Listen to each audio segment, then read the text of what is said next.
J'espère que vous allez bien, j'espère que vous vous portez bien. Nous venons de confirmer une information extrêmement importante. Nous avons pu confirmer au cours de nos investigations de plusieurs sources concordantes et très sûres que la justice française, à savoir le parquet national antiterroriste, a décidé, je dis bien a décidé ou a adressé d'ores et déjà une convocation en bonne et due forme qui a été envoyée à l'ambassade d'Algérie en France pour demander au consul, à l'ancien consul adjoint du consulat d'Algérie à Créteil de venir en France, de revenir en France, de se présenter à la justice pour être auditionné dans le cadre de deux affaires qui sont distinctes mais qui sont liées dans le même dossier visiblement. L'affaire de l'enlèvement, la séquestration d'MLDZ et avec une tentative suivie d'une tentative d'assassinat, et l'affaire de l'espionnage qui implique un fonctionnaire de Bercy, un fonctionnaire franco-algérien de Bercy, le ministère de l'économie et des finances, et une femme de l'OFI, une femme de 46 ans, l'OFI, l'Office français de l'immigration et de l'intégration, une affaire qui avait éclaté en novembre et décembre 2024, et qui a permis au service secret français, à la DGSI française, à savoir le contre-espionnage français, d'identifier comment dirais-je, un espion algérien, enfin, une opération d'espionnage au profit de l'Algérie. Le consul adjoint de Créteil, qui a le rang, selon nos informations, qui travaille pour les officiers, qui travaille pour les services secrets algériens à travers la direction de la documentation de la sécurité extérieure, mais qui a le statut de diplomate. Il a une couverture diplomatique. Il avait le passeport diplomate. Lui, par contre, c'est un fonctionnaire, c'est un agent consulaire. C'est plus qu'un agent consulaire, c'est un consul adjoint. Dans le consulat, vous avez le consul, le vice-consul, le consul adjoint. Ce sont des fonctions assez importantes. Il était en poste à Créteil.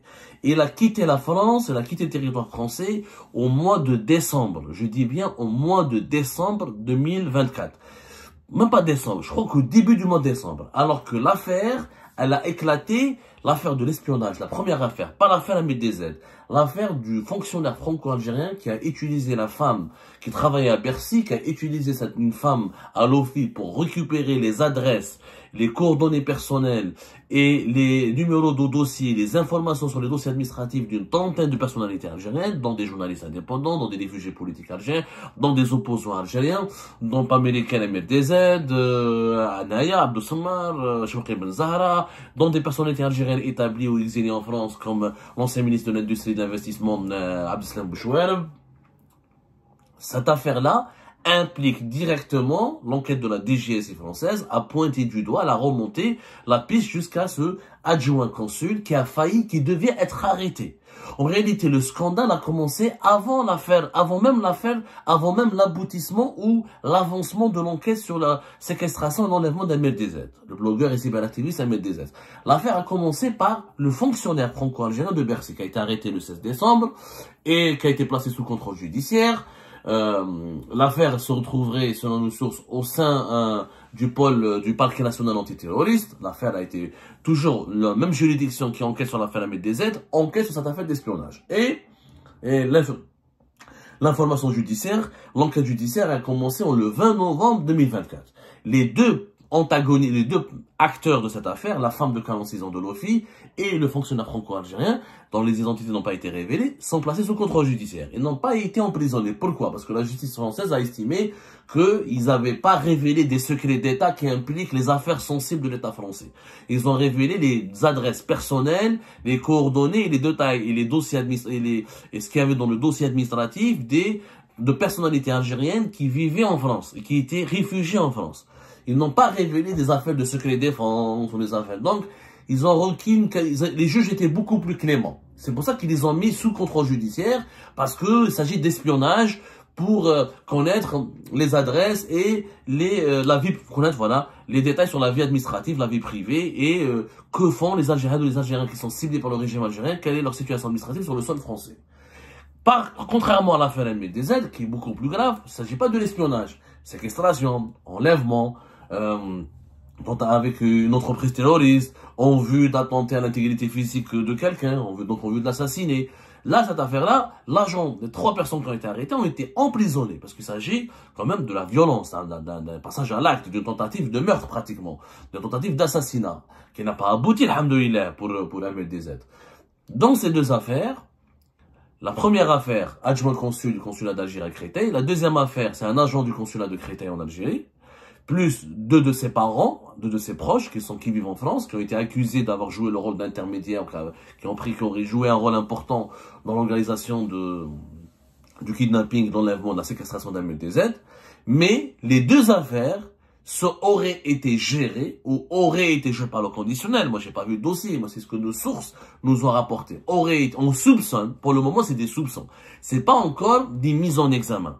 L'adjoint consul qui a fui la France, qui a fui parce qu'il aurait été rapatrié en Algérie dans des conditions assez exceptionnelles. C'est-à-dire qu'on lui a demandé de quitter la France de façon très rapide pour éviter justement une arrestation, parce qu'il était ciblé par la DGSI française, par les services secrets français, par le renseignement intérieur français.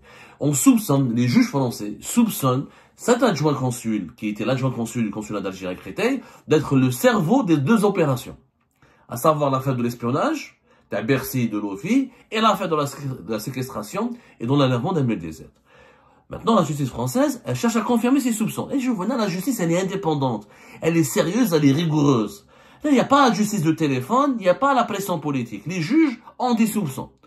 Ils n'ont pas lancé un mandat d'arrêt, ils n'ont pas lancé une mise en examen comme ça automatique. Il est cité dans le dossier. Cet adjoint consul, qui est un officier des services secrets algériens, il est cité dans les deux dossiers. La justice française lui a envoyé une convocation pour l'entendre, pour qu'il soit auditionné. Alors voilà, c'est-à-dire, venez monsieur, expliquez-vous.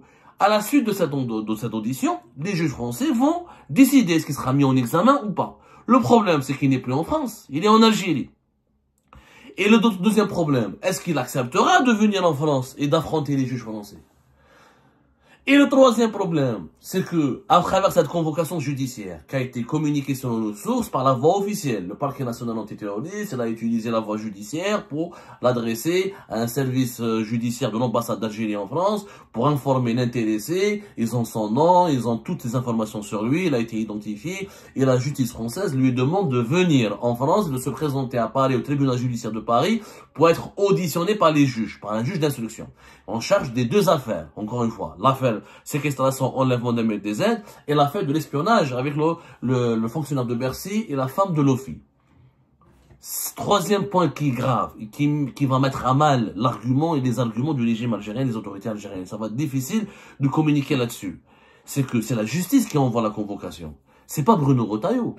C'est pas la DGSI. C'est la justice française qui veut l'écouter, et elle a le droit de l'écouter. Même s'il a la protection, même s'il a l'immunité diplomatique, dans le cas de crimes graves, l'espionnage, la séquestration, l'enlèvement, tentative d'assassinat et l'entreprise terroriste, ce sont des crimes graves qui annulent l'immunité diplomatique. Mais jusqu'à maintenant, je précise, il n'a pas été mis en examen, il n'est pas officiellement accusé, cet adjoint consul. Il est suspect, il est soupçonné d'avoir joué un rôle important, d'avoir été l'organisateur des deux affaires.